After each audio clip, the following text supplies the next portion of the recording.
En la unidad 3 abordamos el tema de salud y seguridad ocupacional. En ese sentido, considero en primer lugar comentar que es trascendente eh, observar la norma de SSO que deben observarse en instancias públicas y privadas, especialmente en la coyuntura en donde prácticamente el tema de salud y seguridad ocupacional es esencial y determinante para no solamente para los trabajadores, sino también para los propietarios y los directivos de las distintas empresas que hay en el país. Así es que esto pone en evidencia precisamente lo cuidadoso que tenemos que ser nosotros como comunicadores públicos para poder eh, cubrir ese ámbito que nosotros debemos de abordar siempre cuando estemos en una gestión ya sea pública o privada. En ese sentido, creo que es conveniente primero hacer un análisis de, de lo que nosotros vamos a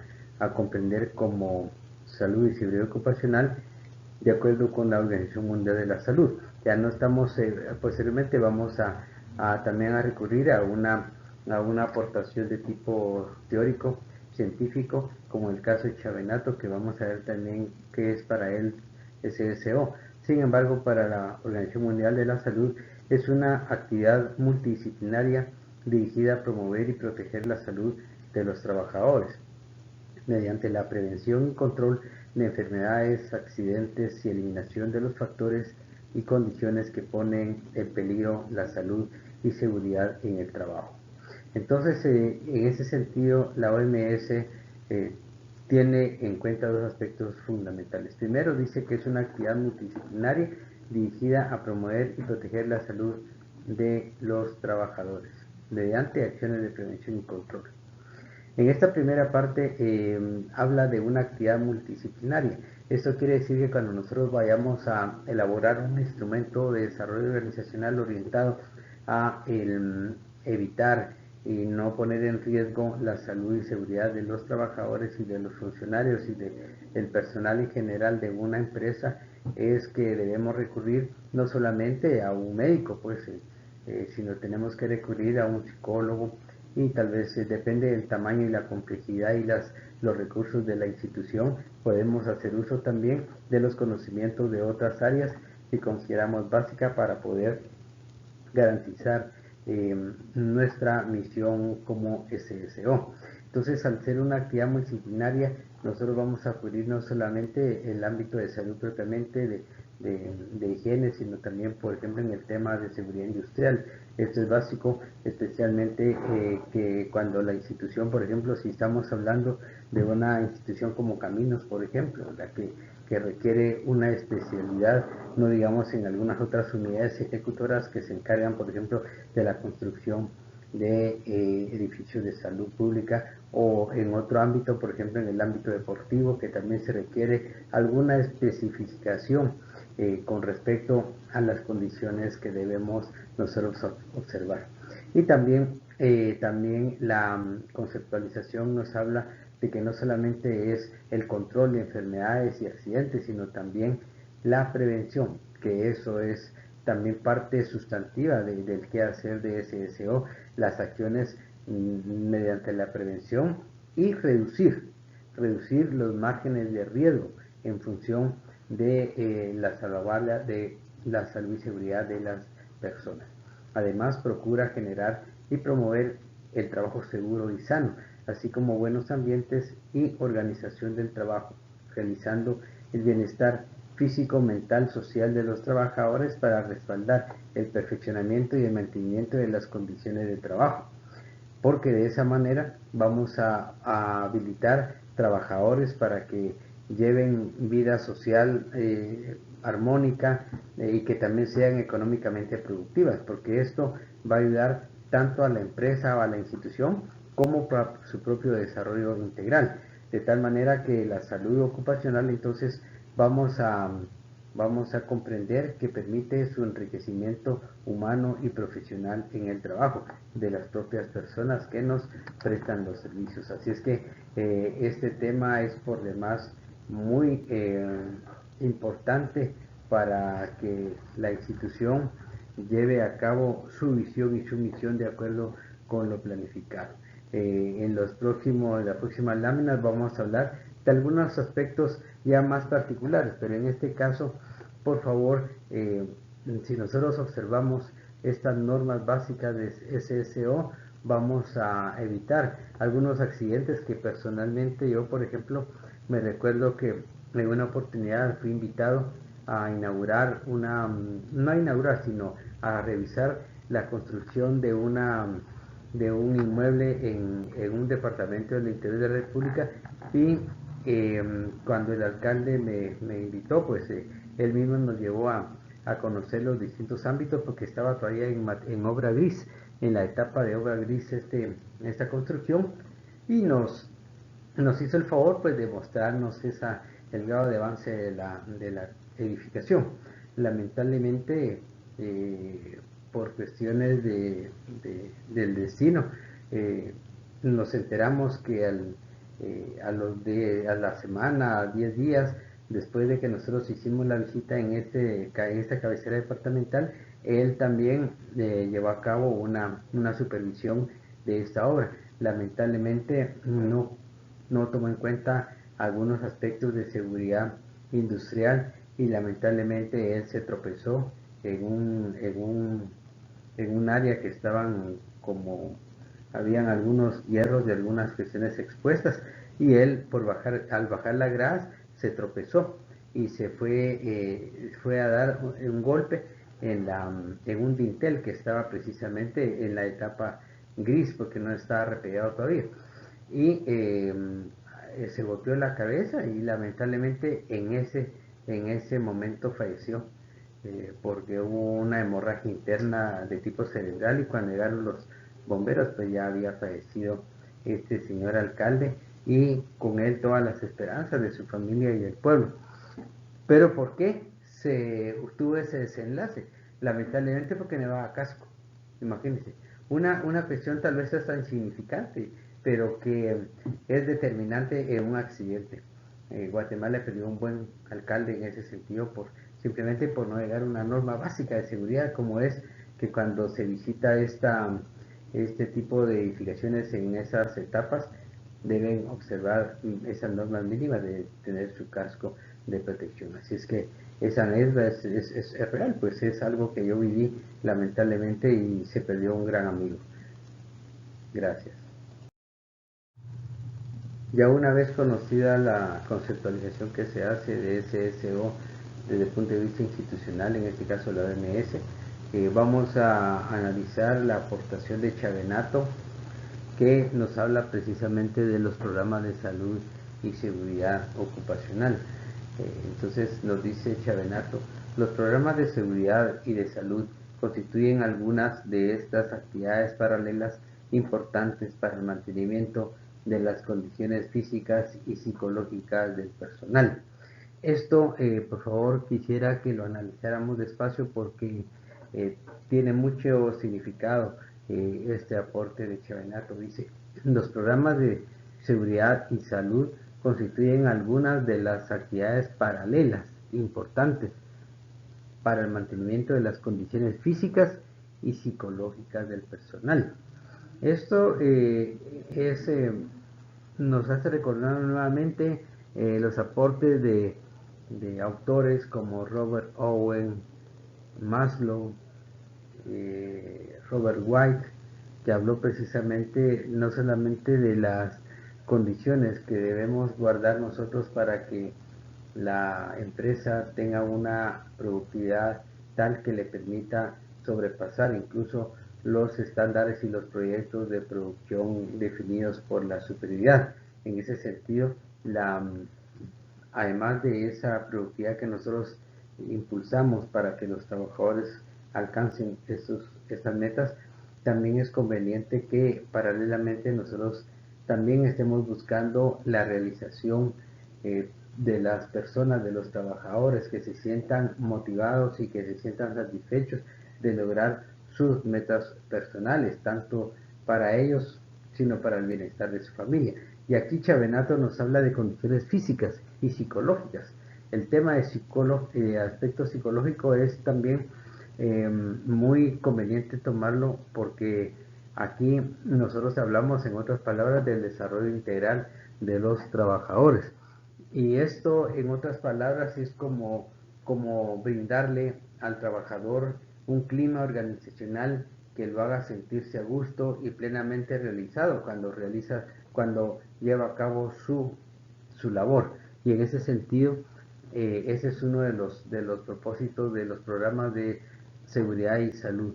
En las próximas láminas vamos a hablar precisamente de estos programas de SSO, porque consideramos que todas las instituciones, incluso ahora, se impulsa más el cumplimiento y se verifica más el cumplimiento de las normas de SSO, tanto en instancias públicas como privadas, tomando en cuenta el COVID-19, que nos vino prácticamente a poner en evidencia el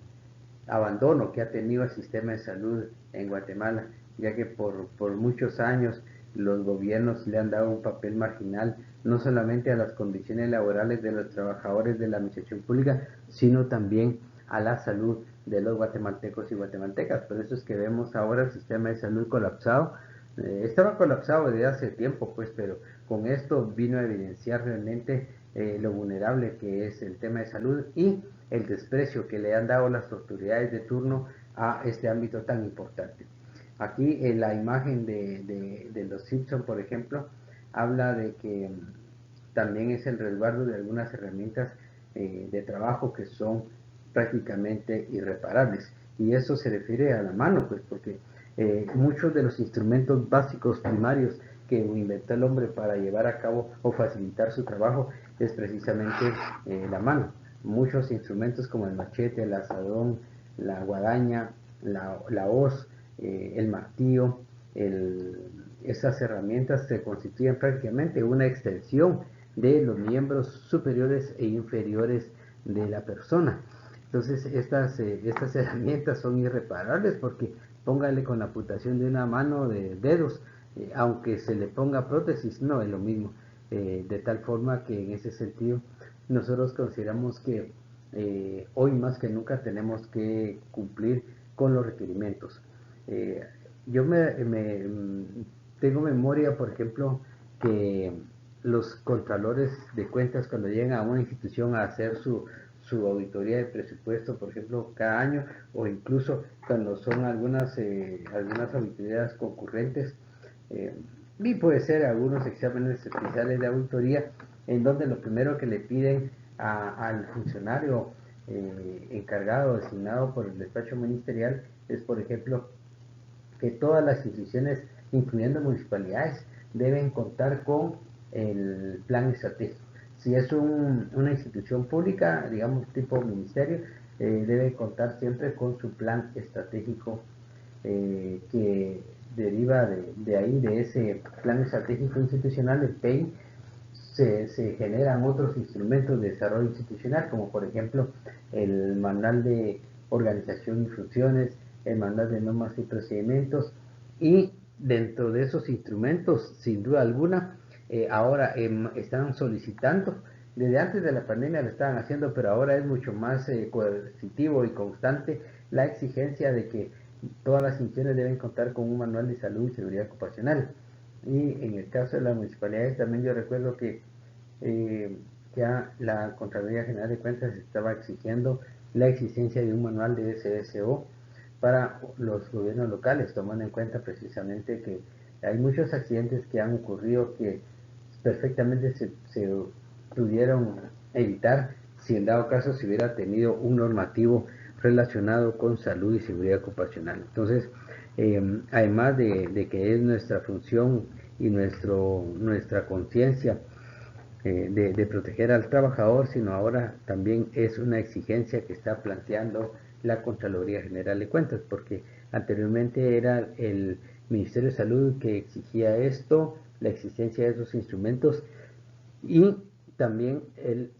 Instituto Guatemalteco de Seguridad Social, pero ahora la Contraloría General de Cuentas está haciendo precisamente por esto, porque el cambio climático y una serie de deterioro ambiental ha generado algún tipo de riesgos por los cuales la persona está expuesta, y por eso es que es una exigencia ya la existencia de un reglamento de salud y seguridad ocupacional, o en este caso dentro de este reglamento debe ir necesariamente, dentro del manual debe existir un programa de salud y seguridad ocupacional. Partiendo de que la salud es un estado completo de bienestar físico, mental y social, y no solo la ausencia de enfermedad, nos conduce precisamente a la necesidad de que nosotros tengamos en esa institución un plan de seguridad laboral. Y en ese sentido, también, al igual que el tema de higiene en el trabajo, es básico para dotar de un clima organizacional adecuado a los trabajadores. La higiene en el trabajo se refiere precisamente al conjunto de normas y procedimientos tendientes a la protección de la integridad física y mental del trabajador, preservándolo de los riesgos de salud inherentes a las tareas del cargo y al ambiente físico en donde se ejecutan. Más adelante vamos a ver qué es un lugar de trabajo. La higiene en el trabajo está relacionada con el diagnóstico y la prevención de enfermedades ocupacionales a partir del estudio y el control de las variables. Las variables son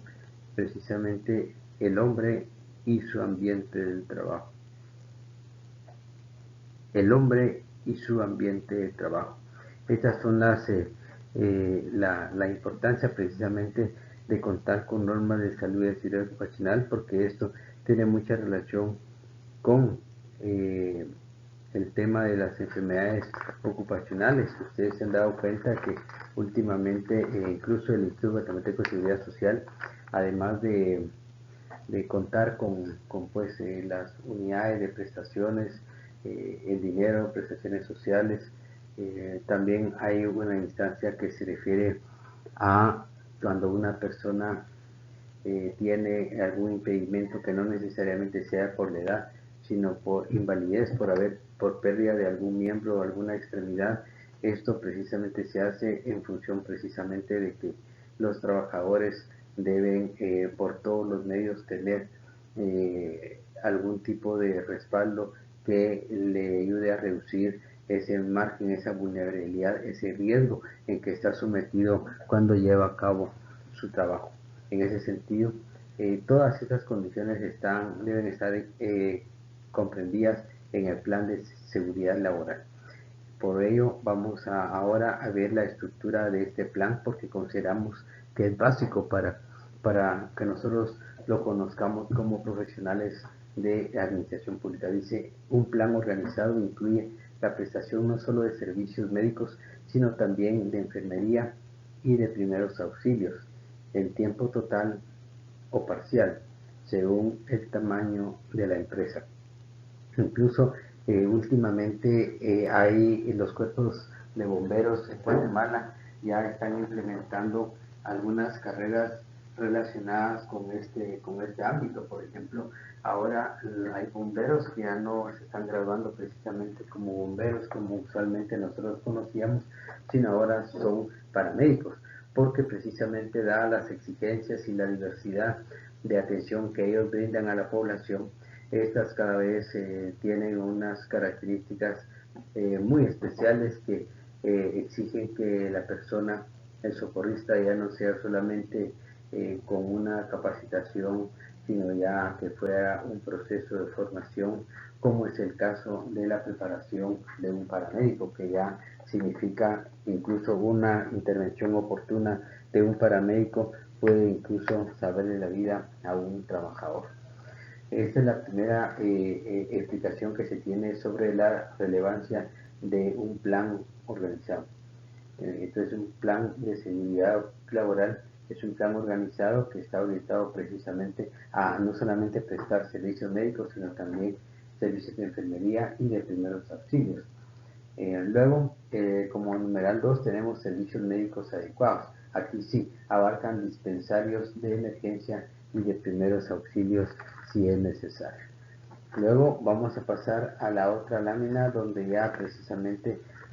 abordamos temas como por ejemplo el del lugar de trabajo y actividades de alta peligrosidad, pero esos dos primeros son clave porque significa y hace aclarar la aclaración de que el plan de salud y seguridad ocupacional implica no solamente servicios médicos, sino otros servicios de apoyo, como en el caso de los paramédicos y en el caso propiamente de los servicios médicos, que también, además de dispensarios de emergencia, es conveniente también implementar el ámbito de primeros auxilios. Siempre en el tema del plan de seguridad laboral, es conveniente que nosotros tomemos en cuenta que las facilidades que debe proporcionar, debe brindar la institución en este ámbito deben comprender algunos aspectos como por ejemplo exámenes médicos de admisión. Algunas instituciones tienen ese servicio que prácticamente implica que la institución tiene que tener la certeza de las condiciones de salud en que van las personas que aspiran o que han sido reclutadas y a punto de ser seleccionadas por parte de la institución. En Guatemala hay instituciones públicas que precisamente tienen este tipo de procedimientos que al final, después de haber pasado las pruebas psicométricas y de conocimientos, también se lleva a esta etapa de los exámenes médicos para poder ser admitidos en la institución. Entonces, también otra facilidad que se le debe brindar es cuidados relativos a lesiones personales. Hay algunas lesiones que no necesariamente deben ser atendidas en un hospital o un centro de salud, sino pueden ser de alguna manera requiere alguna atención inicial para posteriormente ya trasladarla a un área de mesa especialización, pero en este caso son algunas lesiones laborales que nosotros comúnmente padecemos en nuestros lugares de trabajo. Los primeros auxilios propiamente, que para eso precisamente ya existen instancias de formación de paramédicos que llegan a conocer las técnicas de primeros auxilios, incluyendo algunas actividades más específicas, como por ejemplo respiración, la colocación del paciente y algunos ejercicios que contribuyen al menos a reactivar el sistema respiratorio de las personas y el ámbito cardíaco también. La eliminación y control de áreas insalubres. Este es un tema por demás importante porque hay algunas instituciones que están en unas condiciones que prácticamente hacen inhabitable no solamente el lugar y mucho menos para poder trabajar. Incluso yo conozco una institución, antes habían dos que yo siempre las ponía de ejemplo. Una que estaba, no solamente tenía que ver con el tema ambiental, pero estaba en un lugar que prácticamente la CONRED había declarado que ese edificio estaba calificado como inhabitable,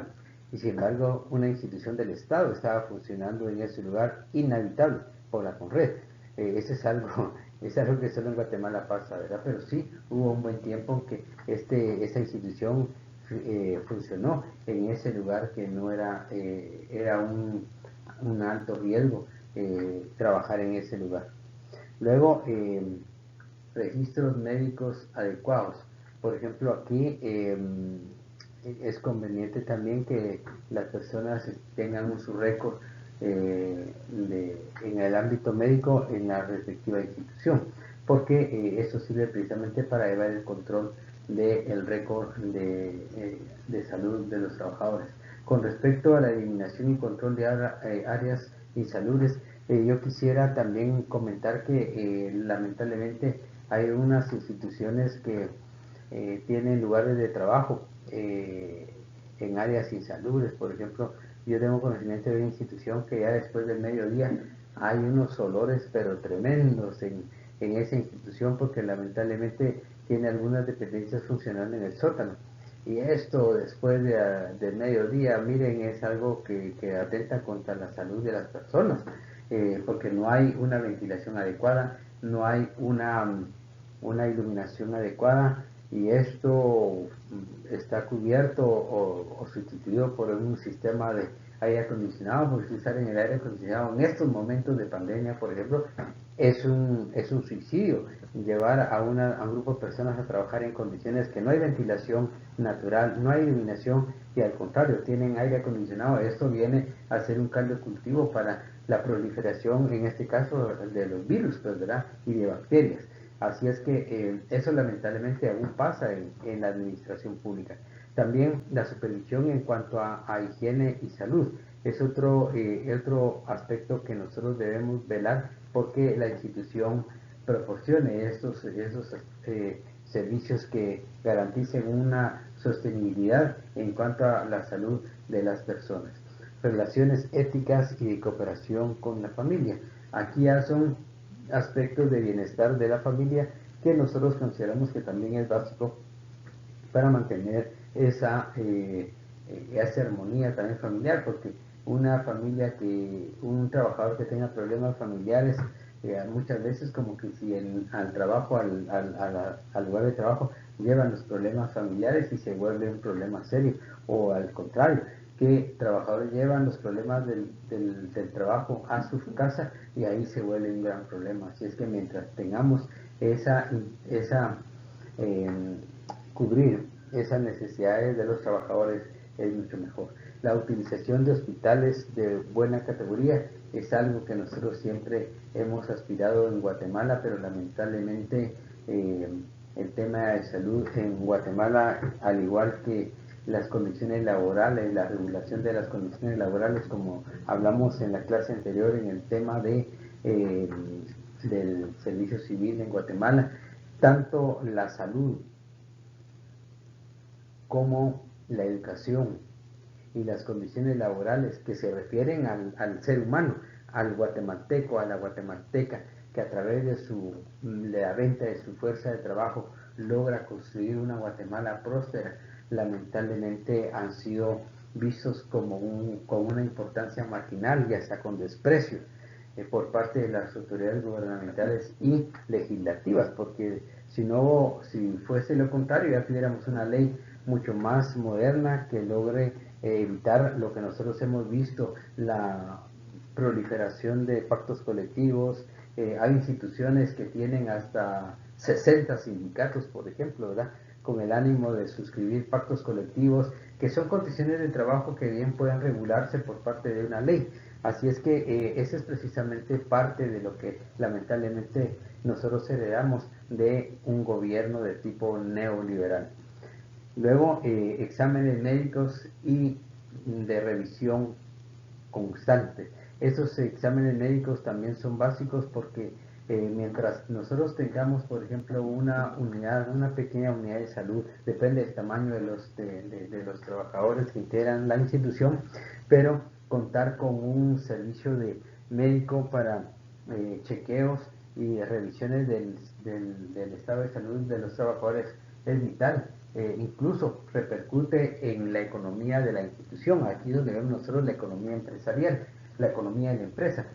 Algunos funcionarios ven el tema de la salud del trabajador como un gasto, pero hay que verlo como una inversión. Si yo tengo una clínica de trabajo en mi institución o en mi empresa, yo voy a reducir esa pérdida de tiempo inútil que hacen los trabajadores en el Instituto Guatemalteco de Seguridad Social. Por ejemplo, una persona que esté viviendo en la zona 11, por ejemplo, y que le toca ir a la policlínica de la zona 11, a la periférica, a recibir atención médica, primero tiene que ir a las 5 de la mañana para hacer cola, para que a las 7 empiecen a atenderlo en cuanto a recogerle su certificado de salud y su carnet, para que lo atienda a las 9 de la mañana el médico. Y el médico lo atiende y muchas veces hay médicos que ni la cara le ven al paciente, sino simplemente toman el expediente de él, le toman el nombre y de una vez le recetan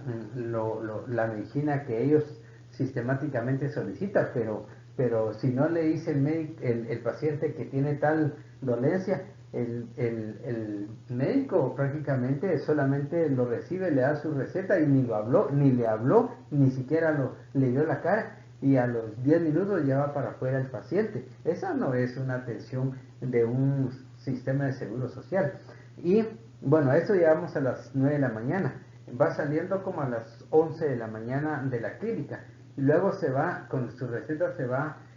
a la farmacia de la periférica, tiene que hacer una cola de una media hora para que al final le digan en la farmacia, en el mostrador, que no hay medicina y que llame a tal teléfono, le ponen un sello donde dice no hay medicina en existencia, pero llame a tal teléfono para averiguar cuando ya hay existencia de esa medicina. Entonces va la persona a las 12, 12 y media, sale de la periférica sin ninguna medicina, y eso significó la pérdida de muchísimo tiempo productivo del trabajador. Y siempre hablando del plan de salud y seguridad ocupacional, nos toca ahora abordar el tema de riesgo químico. Eh, el plan obviamente comprende todos aquellos aspectos que, de acuerdo con la experiencia profesional que se ha ido obteniendo, han incluido algunos riesgos muy particulares que su concurrencia en los centros laborales ha sido bastante cotidianos, digamos, de tal manera que vamos a entender el riesgo químico como aquel riesgo susceptible de ser producido por una exposición no controlada de agentes químicos, la cual puede producir efectos agudos o crónicos y la aparición de enfermedades. Este es el caso de aquellas fugas de gas que suceden a menudo en algunos centros de trabajo, y por eso es que precisamente tomando conciencia de los riesgos laborales, como en este caso de los químicos, es de que ustedes van a tener como la tarea de este componente de salud y seguridad ocupacional, el análisis de la película de Bhopal, una plegaria por la lluvia, porque precisamente la causante de esta catástrofe nacional que hubo en la India se debió precisamente a fugas de gases tóxicos que se generó en esa empresa multinacional, y por no guardar los cuidados necesarios para evitar o reducir los riesgos de los trabajadores, que hay una serie de aspectos que ustedes van a ver en la película y que es parte del trabajo que ustedes tienen que presentar. Precisamente lo hice porque las empresas, a veces por reducir costos o por obviar algún tipo de rubros que son indispensables, máxime si se trata de una empresa que se dedica, por ejemplo, a la fabricación de insecticidas. Ahí es vital el regular y sobre todo ser estrictos las medidas de seguridad. Así es que, bueno, es bastante pertinente que ustedes analicen esta película, que es una película que es un hecho real, pues es algo que sucedió en la India, en una ciudad que precisamente se llama Bhopal. El riesgo físico.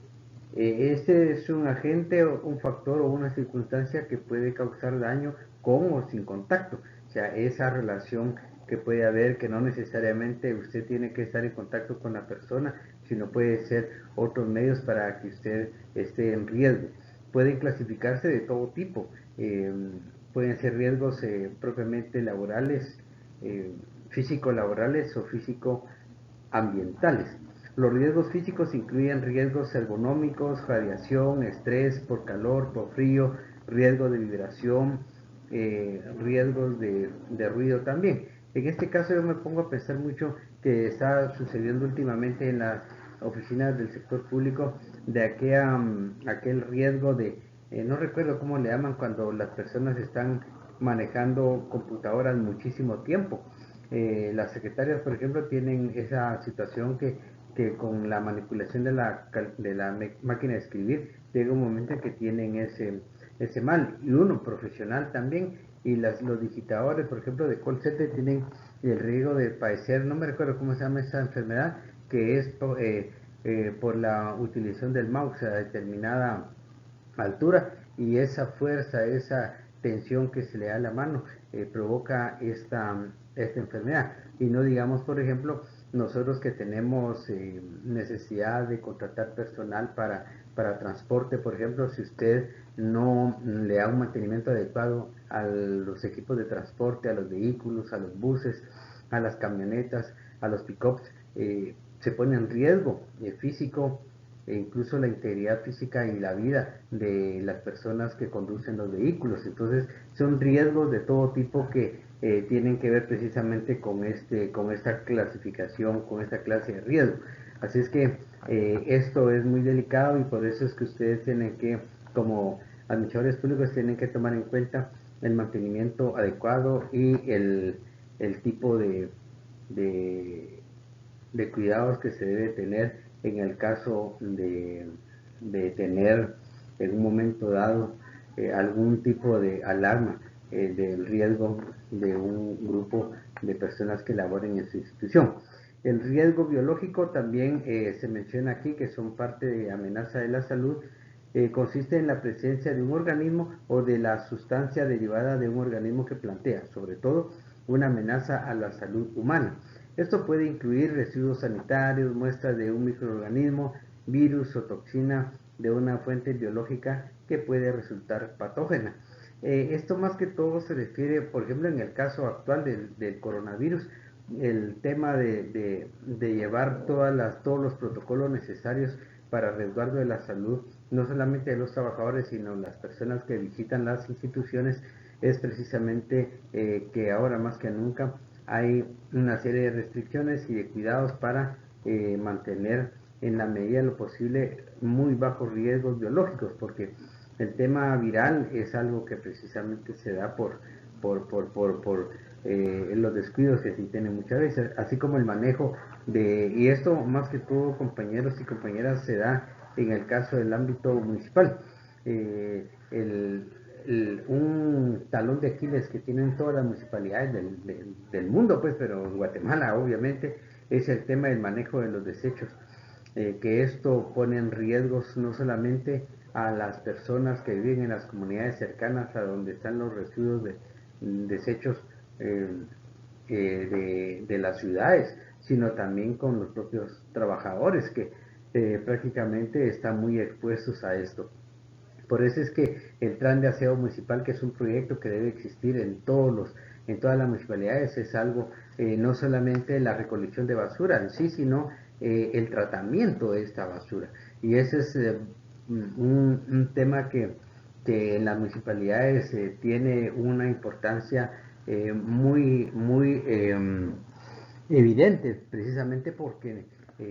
hay municipalidades en donde todavía, con tal de no proponer o no promover un incremento del precio de la recolección de basura, a veces se sacrifica la propia salud de los vecinos con tal de no incrementar el precio de la recolección de basura. Pero recuerden que no solamente es la recolección, sino el tratamiento de los desechos, que es una parte importante. Es cierto que la municipalidad tiene como un rubro muy prioritario en el caso del tren de aseo municipal, pero además de eso es conveniente no solamente la recolección de basura, sino también su tratamiento. Y en el tratamiento es donde tenemos nosotros que velar porque en el tratamiento se incluyan algunos aspectos económicos que puedan reducir los costos y aumentar de alguna forma la recuperación económica de los proyectos. Por ejemplo, en el caso del reciclaje,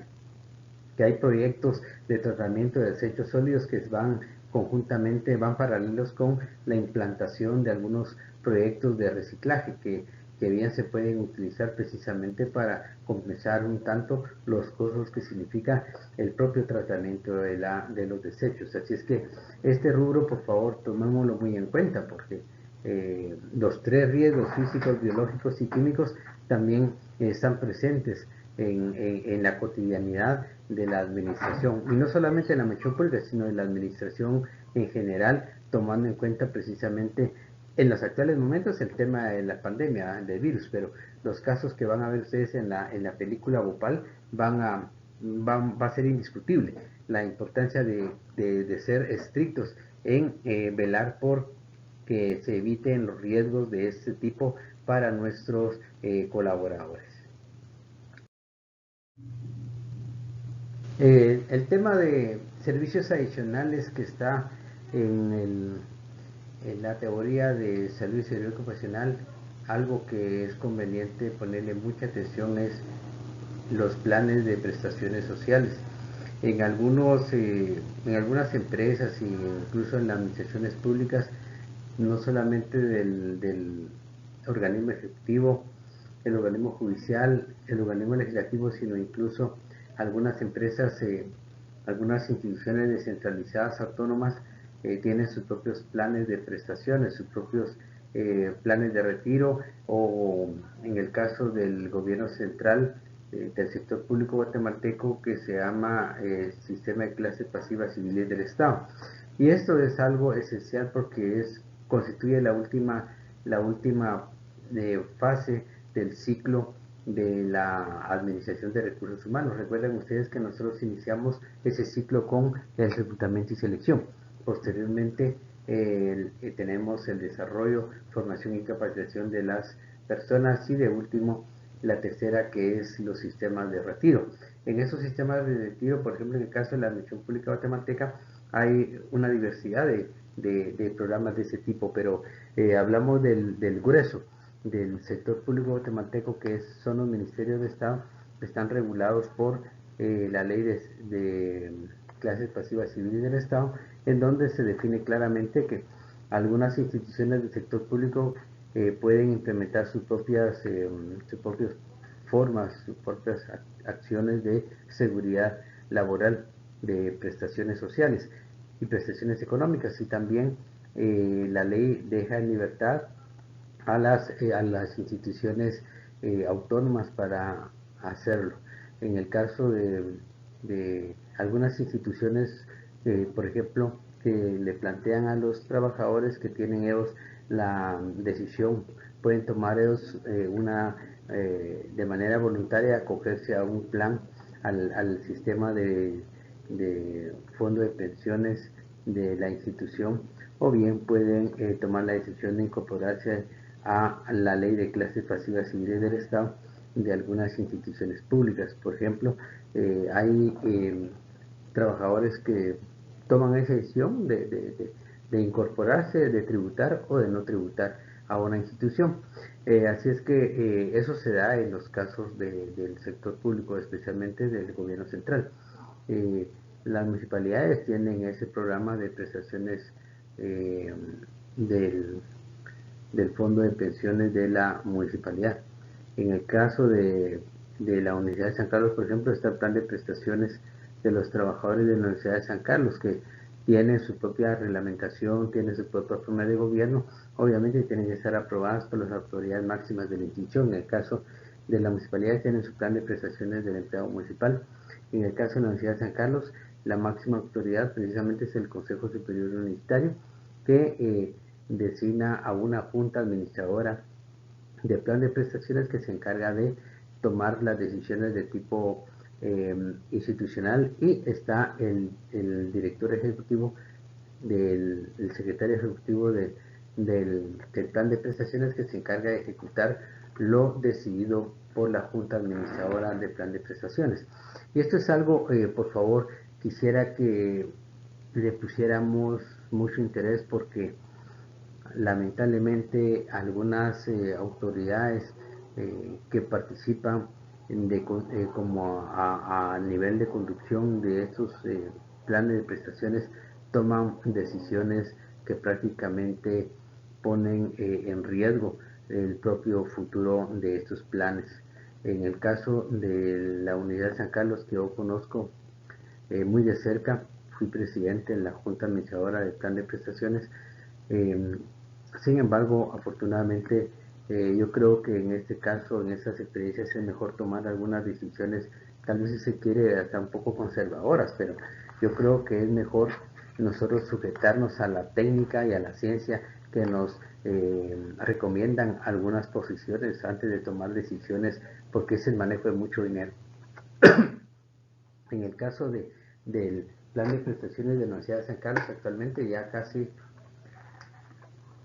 ronda las reservas monetarias de capital del plan de pensiones, es un poquito más de 2.000 millones de quetzales. En ese sentido, Lo importante aquí, compañeros, es cuando ustedes estén en ese nivel de decisiones, por favor, cualquier decisión que se tenga que tomar con respecto a la estructura y funcionamiento del plan de prestaciones, por favor, se lo suplico, tomen en cuenta en primer lugar la realización de un análisis, de un estudio actuarial. No se puede tomar decisiones si no hay un estudio actuarial. ¿Por qué? Porque el estudio actuarial les da a ustedes una visión general y de largo plazo sobre el comportamiento financiero del dinero, de las reservas monetarias del plan, y también tiene que conjugarse con los montos de contribución, de aporte, y también los servicios que presta ese plan de prestaciones. Nosotros no podemos tomar decisiones sin antes haber tomado en cuenta qué nos dice el estudio actuarial. Incluso nosotros tenemos que tener en las sesiones de trabajo,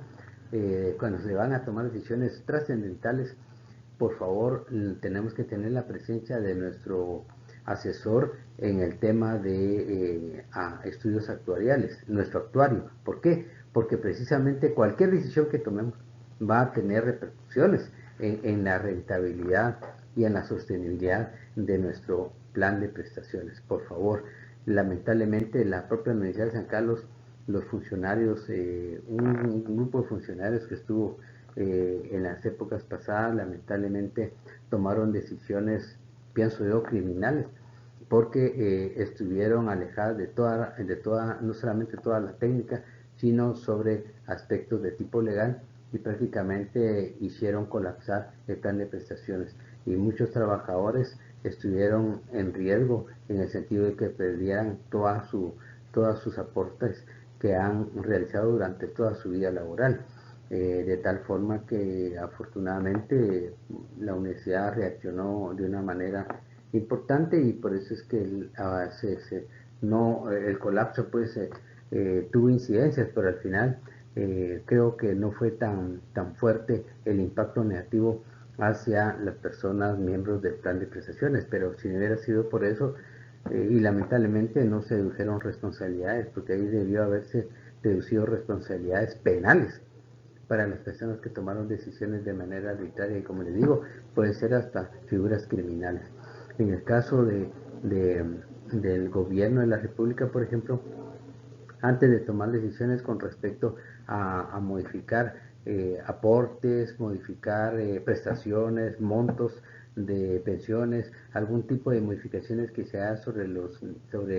las características de las prestaciones, primero tenemos que llevar a cabo un estudio actuarial. De lo contrario, se pone en riesgo la vida misma de los fondos de pensiones. Estoy hablando de los fondos de pensiones eh, de la administración pública, porque incluso las empresas públicas guatemaltecas tienen su propio régimen de prestaciones sociales, de sistemas de retiro. Pero en ese sentido, por favor, yo quiero llamarlos a la reflexión de que como expertos en la administración pública jamás, nunca tomen decisiones si no tienen a la par los resultados del estudio actuarial y las consultas que sean necesarias plantárselas a el actuario, porque de lo contrario nosotros vamos a estar condenados a que la historia nos juzgue, y el peor de los casos que vayamos a tener que recurrir a los tribunales de justicia, e incluso ser uno sujeto de denuncias penales por el mal manejo de los recursos de un fondo de pensiones o de un plan de prestaciones. Por favor, mucho cuidado. Hablaremos un poco del lugar de trabajo. Este también es un ámbito que requiere mucho análisis, porque incluso algunos incidentes de tipo laboral pueden resolverse si nosotros tenemos claro lo que es un lugar de trabajo. Máximo en los actuales momentos con el tema de la pandemia, que yo creo que hay necesidad de modificar el reglamento de SSO, tomando en cuenta las variantes y lo que, por ejemplo, nos dice aquí la lámina referente al lugar de trabajo. Dice: las áreas son lugar de trabajo, las áreas, centros, locales, edificios, instalaciones edificadas o no lugar donde las personas permanecen o deben acceder para realizar su trabajo. Esto me recuerda a la necesidad que tiene el sector público guatemalteco, especialmente las autoridades del Ministerio de Trabajo, del IX, de hacer algunas reformas a la legislación, tomando en cuenta que ahora con el tema del teletrabajo, por ejemplo, aquí cambió radicalmente esta definición. ¿Por qué? Porque ahora los hogares son prácticamente los lugares de trabajo de las personas y por lo tanto, como dice, está en el reglamento que el patrono debe habilitar y debe proporcionar los equipos básicos necesarios para que los empleados puedan llevar a cabo sus atribuciones de conformidad con el nombramiento o de acuerdo con la ley o de acuerdo con el contrato. Y precisamente esto es algo que nosotros, como estamos viendo en la lámina, eso cambió con el teletrabajo rotundamente, porque acá, por ejemplo, en los actuales momentos, una persona, un trabajador, para llevar a cabo su actividad, que en la mayoría de los casos se puede llevar de manera no presencial. Sin embargo, el trabajador está utilizando su mobiliario de propiedad personal, los suministros que significa el manejo del equipo, incluso los servicios públicos, por ejemplo, la luz, el agua, el alquiler, el espacio físico, la intimidad que debe tener uno, porque uno muchas veces, como no se tenía previsto esto, a veces se tiene que improvisar algún lugar de trabajo para que haya mucha, por ejemplo, en el caso, yo me recuerdo mucho el tema de los call centers, porque eso fue uno de los primeros, de las primeras expresiones de la tecnología en el ámbito propiamente de atención al cliente. En ese sentido, por ejemplo, hay personas que necesitan mucho silencio y no tener interrupciones cuando están atendiendo llamadas o están haciendo llamadas incluso estratégicas para si se trata de ventas y de atención al cliente. Entonces esa exclusividad de los lugares de trabajo para determinadas tareas requieren pues toda una infraestructura adecuada y que los trabajadores tienen que ver cómo se las espantan para poder hacerse de esos implementos. Obviamente, como dice el reglamento, es el patrono el que debe proporcionarnos todo ese equipo y ese suministro. Sin embargo, mientras eso se hace, máxime si hablamos de la administración pública, tenemos que esperar a que se nos dote de estos equipos, pero nosotros tenemos que cumplir con esas atribuciones de una manera normal, digamos, y por eso es que nosotros insistimos en que el caso de los patronos tienen que reprogramar muchas actividades, muchos recursos económicos para poderlo destinar a la dotación, porque el tema de la pandemia primero se había planteado que iba a durar 2 o 3 meses, pero nosotros conscientes de la situación, creo que vamos a llegar a noviembre y diciembre y creo que las condiciones no van a variar mucho. Yo creo que ahorita ya no es tema del pico, que cuando el pico vamos a estar primero decían que el pico va a estar en mayo, finales de mayo, después que en junio, después que en julio, ahora que en agosto. O sea, nadie sabe esto porque dadas las condiciones socioculturales de los guatemaltecos, yo creo que esta cosa, el pico va a ser demasiado prolongado, de tal forma que tal vez de repente solamente con contar con una vacuna, solamente eso creo que puede ayudar a realmente volver a una normalidad relativa, porque algunos aspectos ya nos dimos cuenta que son pertinentes para llevárselo a cabo de una manera, de una cuestión de una teletrabajo o una tarea a distancia. Entonces, por favor, este tema del concepto de horario de trabajo es conveniente mantenerlo siempre presente porque esto nos puede resolver algunos problemas, especialmente de tipo penal laboral o jurídico laboral. Ahora hablaremos del marco legal que precisamente regula la salud y seguridad ocupacional. Para ello, creo que es conveniente, antes de hablar del Acuerdo Gubernativo 229 de 2014, invocar a un reglamento que hubo hace tiempo y que lamentablemente yo recuerdo que el año pasado vi algunas reglamentaciones de algunas empresas y algunas instituciones del Estado que estaban invocando a un acuerdo gubernativo que fue promulgado en el año 1958, que fue donde se emitió el primer reglamento de salud y seguridad ocupacional.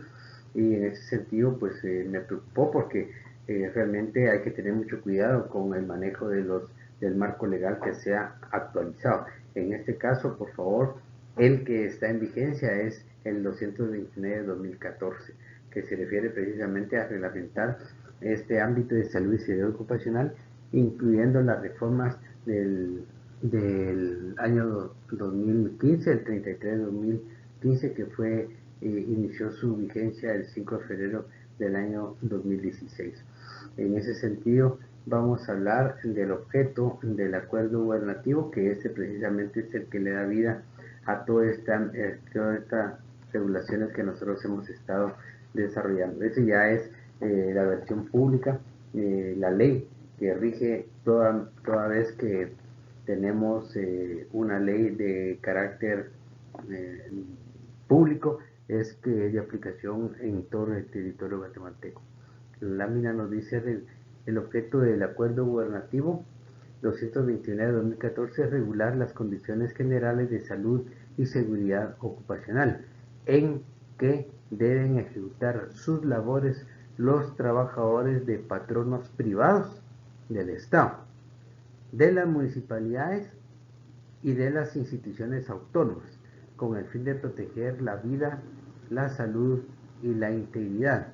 en la prestación de sus servicios. Esto nos indica entonces que la observancia es precisamente territorial. En todo el territorio de la República de Guatemala tiene vigencia este acuerdo gubernativo, porque son pocos los acuerdos gubernativos que tienen el carácter de orden público, precisamente porque tiene aplicación general. Aquí nos dice precisamente que es para regular esas relaciones obrero-patronales, administración pública y trabajadores, ¿verdad? Que incluye no solamente las empresas privadas, sino también la administración pública del Estado, las municipalidades y las instituciones autónomas. Cuando hablamos de instituciones autónomas, además de las municipalidades, que son la expresión, digamos, genuina, legítima de la autonomía pública, también podemos hablar de la Universidad de San Carlos, que es una institución pública y que también tiene que observar el cumplimiento con las disposiciones de este acuerdo gubernativo, ¿no? Y tiene como objetivo supremo proteger la vida, la salud y la integridad de las personas en la prestación de sus servicios. Así es que, por favor, este es el primer elemento que nosotros tenemos acá para poderlo comprender en toda su dimensión, y sobre todo que en todo momento nosotros no perdamos de vista que ese es el objeto del acuerdo gubernativo: regular las relaciones obrero-patronales en términos de salud y seguridad ocupacional. Con esta lámina damos inicio al análisis del Acuerdo Gubernativo 229 de 2014, y precisamente esta primera nos habla del ámbito de aplicación, o sea, cuál es la jurisdicción de este reglamento. Dice: la aplicación del reglamento en las entidades privadas y entidades y dependencias del Estado, autónomas, descentralizadas y municipalidades, tendrá lugar siempre que no contravenga las regulaciones internas existentes en la materia que superen lo establecido en él. Esto quiere decir, por ejemplo, si algunas instituciones del Estado tienen una clínica médica que incluso sobrepasa el requerimiento del número de trabajadores para poder tener una clínica con un médico y con una enfermera, por ejemplo, en ese sentido, y si la ley no pide necesariamente un médico, si no tiene la cantidad de personas requeridas para poder implementar una clínica médica con un médico en la misma. Entonces esa es precisamente la razón de de, este, de, de esta disposición, que no tenga, no sean reducidas las disposiciones y que se mantengan aquellas que superen lo establecido por el acuerdo gubernativo. Entonces, la lámina nos habla precisamente de los dos ámbitos, el ámbito público y el ámbito privado. También al final de la clase ustedes van a tener un link en donde ustedes pueden acceder a su buscador en su ordenador, en su computadora, y ahí los va a llevar a ese reglamento de salud y seguridad ocupacional con sus reformas, precisamente para que ustedes tengan a su alcance el reglamento en su totalidad y actualizado, para que podamos estudiarlo y tenerlos, lo podemos imprimir y tenerlo como parte de nuestra bibliografía profesional, porque en todo momento nosotros vamos a tener necesidad de utilizarlo y de aplicarlo. Entonces, ahí en el mismo acuerdo gubernativo ustedes encontrarán, además del objeto y el ámbito de aplicación, que son las dos disposiciones que se recomienda que sean las primeras que aparezcan, porque precisamente son los que nos dan a nosotros ese horizonte de ver para qué se hizo la ley, para qué y cuál es su alcance, su ámbito de aplicación.